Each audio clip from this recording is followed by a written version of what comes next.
Kejadian naas menimpa seorang bocah akibat bermain lato-lato di Kabupaten Kuburaya, Kalimantan Barat.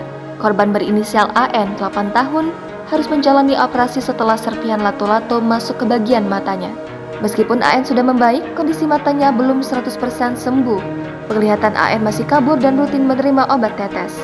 Berikut fakta lengkap lato-lato memakan korban di Kalbar di Himpun Tribunnews.com pada Senin 9 Januari 2023. Dirangkum dari tribunkuburaya.com, apa yang dialami AN bermula saat dirinya sedang bermain lato-lato di rumah temannya pada 27 Desember sore hari.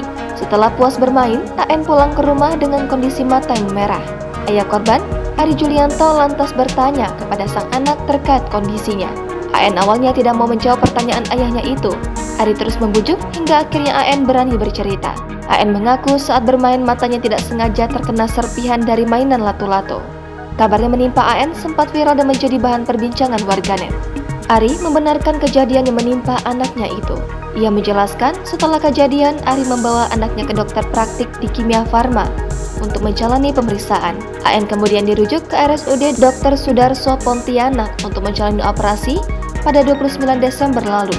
Ari mengabarkan kondisi anaknya itu sudah berangsur membaik. AN kini sedang menjalani rawat jalan di rumahnya di Kecamatan Sungaraya dengan pengawasan pihak Dinas Kesehatan Kuburaya. Jangan lupa subscribe, share, komen, dan like ya!